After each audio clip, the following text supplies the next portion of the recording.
Bismillahirrahmanirrahim. Assalamualaikum warahmatullahi wabarakatuh. Alhamdulillahirabbil alamin. Wassalatu wassalamu ala asyrafil anbiya'i wal mursalin sayyidina wa habibina wa syafi'ina wa maulana Muhammadin wa ala alihi tayyibin wa sahbihi al-muntajabin wa tabi'ina lahum bi ihsanin ila yaumiddin. Sahabat Islam ramah, marilah kita senantiasa bersyukur kehadirat Ilahi Rabbi atas rahmat dan nikmat yang diberikan kepada kita semua.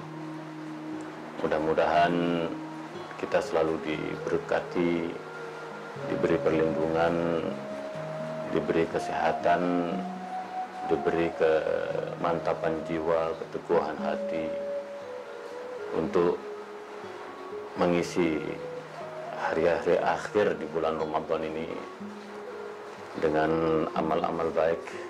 Mudah-mudahan ibadah kita di bulan puasa ini dapat menjadi amal kita untuk mengarungi kehidupan yang tentu penuh dengan lika-liku dan masalah. Dengan syukur ini insya Allah kita lebih mantap, kita lebih tegar, lebih kuat menghadapi berbagai cobaan. Terutama di tengah pandemi COVID-19 ini, kita harus betul-betul mampu menghadapi dengan penuh kehati-hatian, dengan penuh optimisme, sehingga Allah menurunkan rahmatnya kepada kita semua. Mudah-mudahan wabah cepat berlalu seperti keinginan kita semua. Selawat serta salam marilah kita sampaikan kepada baginda Rasulullah sallallahu alaihi wasallam. Allahumma shalli ala sayyidina Muhammad wa ala ali sayyidina Muhammad. Selawat yang kita baca, yang kita lafazkan sekali lagi untuk menambahkan ketenangan, kenyamanan, kejembaran hati kita. Karena bagaimanapun selawat adalah obat hati yang dapat menjadikan hati kita lebih nyaman, lebih tenang, tidak panik, tidak stres, dan mudah-mudahan kita selalu diberi kekebalan tubuh. Sahabat Islam ramah, saya akan melanjutkan ngaji kitab Al-Quran Toleransi, walaupun alhamdulillah kita baru saja menghatamkan ngaji Al-Quran kitab Toleransi yang sangat tebal, kajiannya sangat rumit, tetapi alhamdulillah bisa kita selesaikan sebelum akhir dari bulan puasa ini. Nah, dalam sisa beberapa hari ke depan saya akan membedah ayat-ayat toleransi di dalam Al-Quran yang jumlahnya 300 itu, hingga pas sebelum Hari Raya Idul Fitri, supaya kita betul-betul mempunyai asupan gizi, asupan pemikiran tentang pentingnya membumikan toleransi, pentingnya menjaga kebinekaan, pentingnya mempererat persaudaraan keislaman, ukhuwah Islamiyah, persaudaraan kebangsaan, ukhuwah wataniyah, dan persaudaraan kemanusiaan, ukhuwah basyariyah. Nah, sahabat Islam ramah, pada kesempatan kali ini saya akan menyajikan sebuah ayat yang mengajak kita untuk senantiasa menebarkan cinta pada sesama, termasuk juga kepada musuh-musuh kita. Jika mereka mengulurkan cinta serupa, mengulurkan salam kepada kita, maka kita wajib untuk senantiasa menebarkan cinta kepada siapapun, hatta kepada musuh-musuh kita. Nah, ayat ini begitu sangat penting pada diri saya, karena ini ayat yang selalu diajarkan di pesantren saya, dan santri-santri harus hafal ayat ini. Nah, saya kemudian merasa perlu untuk mengetengahkan ayat Al-Quran ini dalam surat An-Nisa ini untuk mengingatkan kembali, menyegarkan kembali ingatan saya di masa lalu ketika di pesantren dan mencoba untuk mengetengahkan makna dalam ayat tersebut dalam konteks kekinian.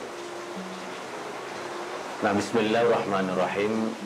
Wa idza huyyitum bi tahiyyatin fahayyu bi ahsana minha aw rudduha innallaha ala kulli syai'in hasibah.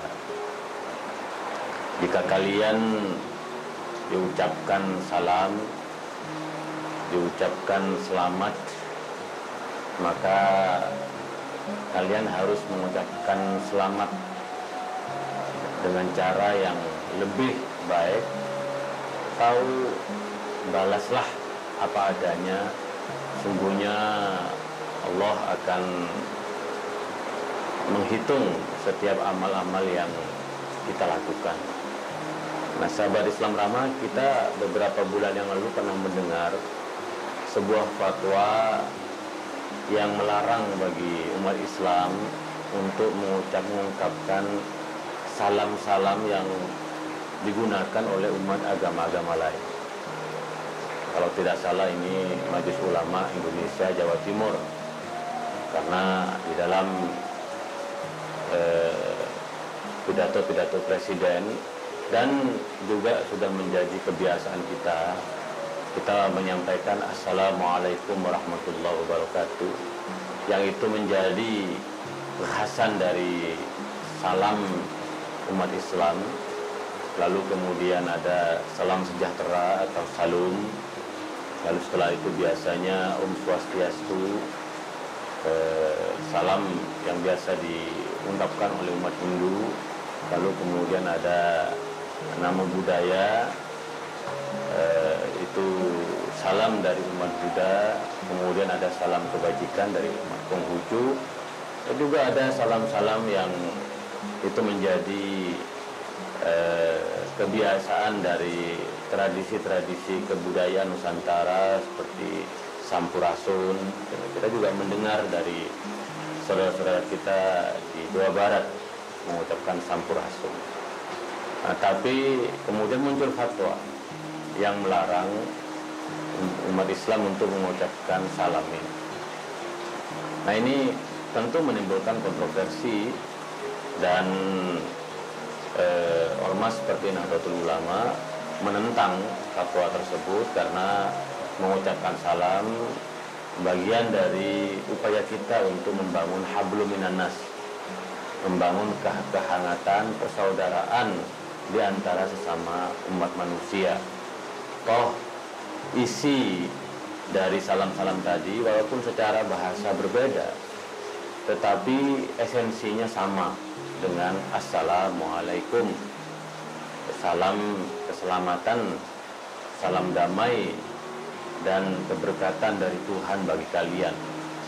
Jadi Assalamualaikum itu bahasa Arab yang kalau diterjemahkan maknanya sama dengan salam sejahtera, sama dengan Swastiastu, sama dengan nama budaya atau salam kebajikan. Artinya kita mendoakan orang lain agar selalu diberi keselamatan dan kedamaian.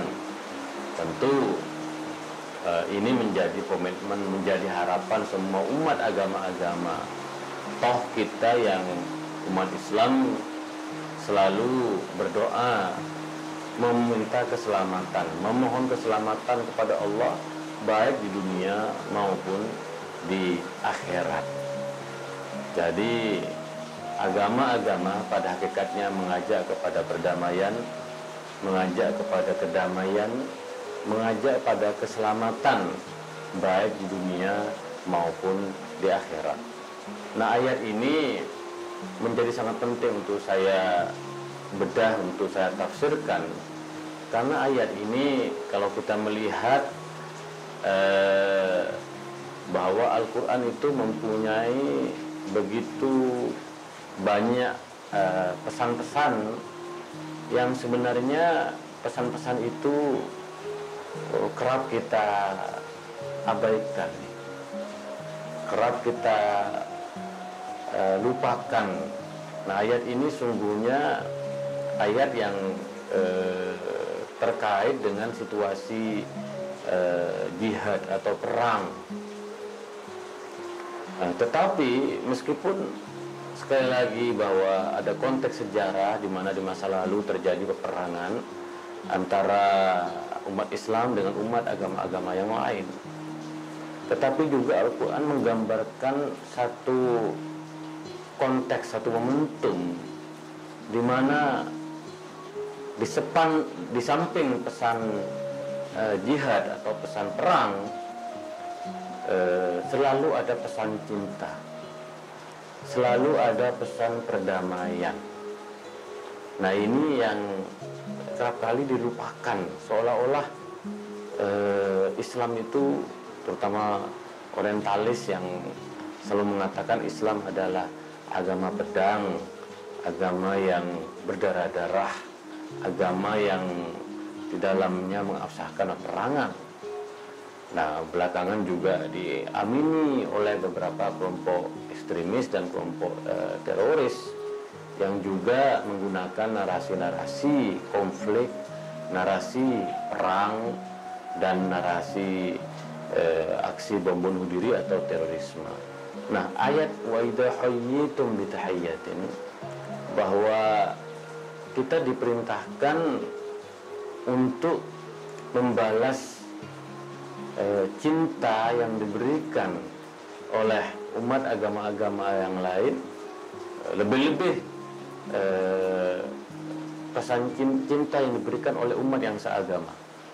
Nah, Al-Imam Ar-Razi dalam tafsirnya, Tafsir Al-Kabir dan Tafsir Mafatihul Ghaib, menjelaskan panjang lebar tentang ayat ini. Ayatnya pendek sekali tapi penjelasannya sangat panjang.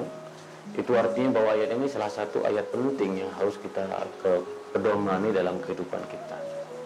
Nah, yang pertama, Al-Imam Ar-Razi menjelaskan bahwa kebiasaan dari umat agama-agama terdahulu adalah mengucapkan salam kepada kita.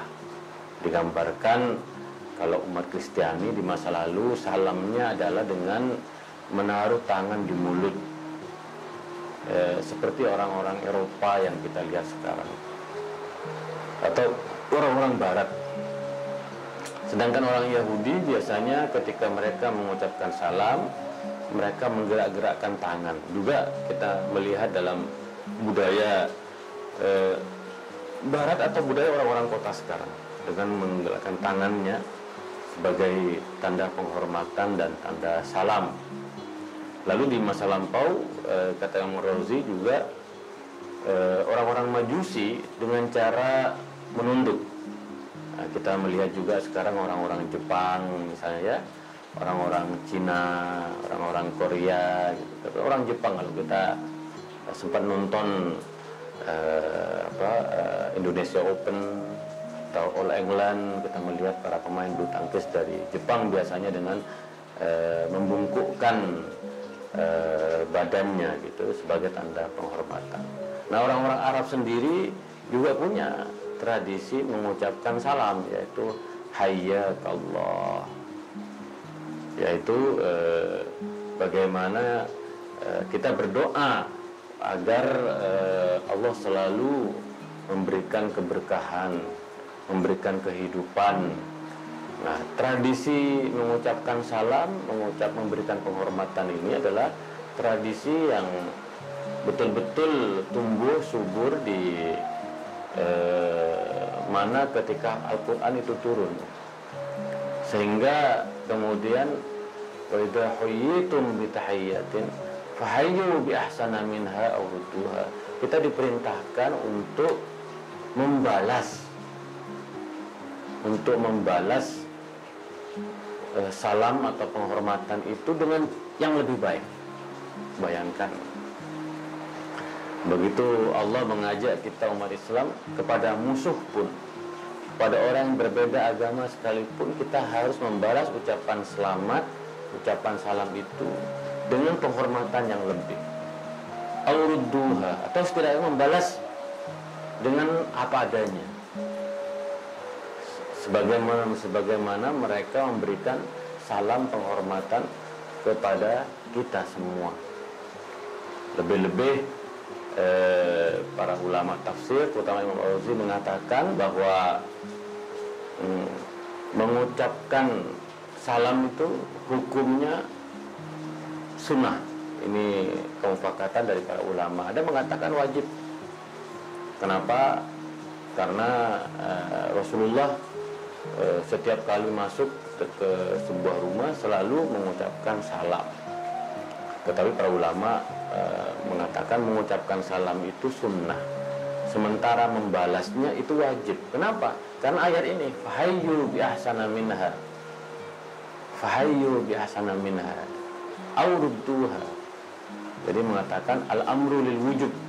Para ulama tafsir terutama Imam Al-Razi mengatakan membalas salam itu hukumnya wajib.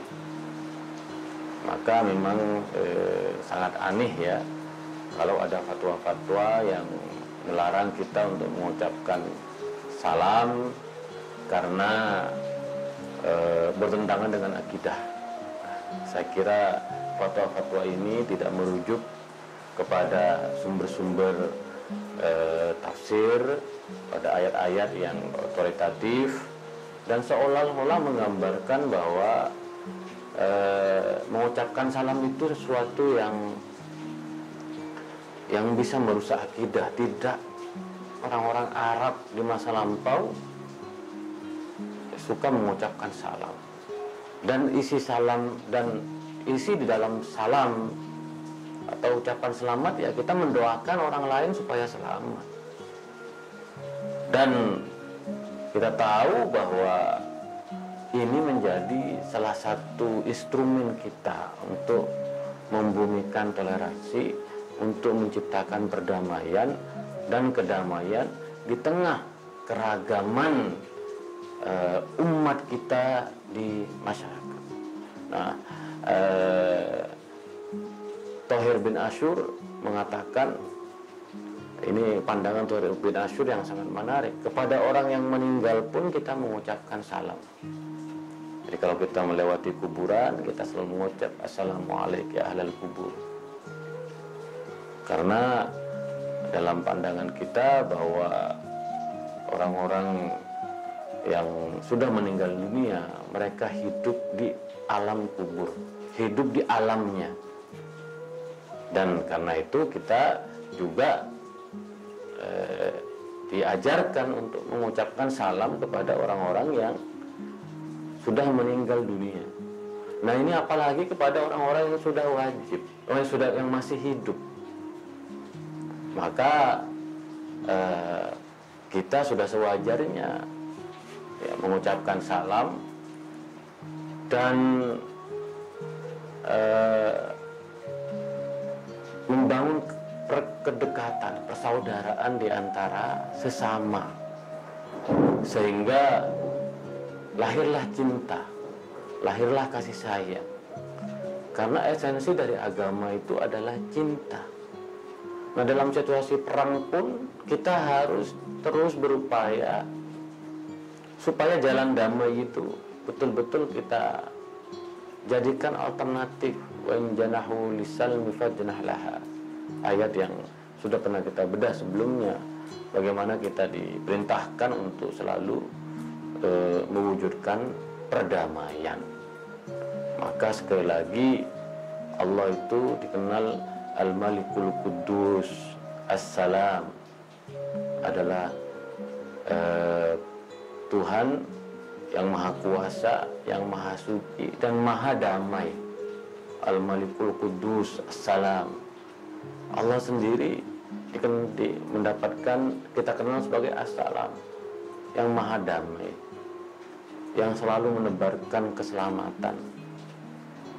Nah, disinilah kemudian Rasulullah bersabda, ya Yuhannas afsus salam wa at'imut ta'am wasilul arham wasallu bil laili wan nasu niyam tadkhulul jannah bisalam. Ini hadis yang begitu penting untuk kita jadikan pedoman. Ya Yuhannas afsus salam, wahai manusia, ucapkanlah salam, sebarkanlah perdamaian. Jadi kalau kita mengucapkan salam, salam sejahtera, kita itu menebarkan perdamaian, bahwa agama kita itu agama damai terhadap orang-orang yang damai.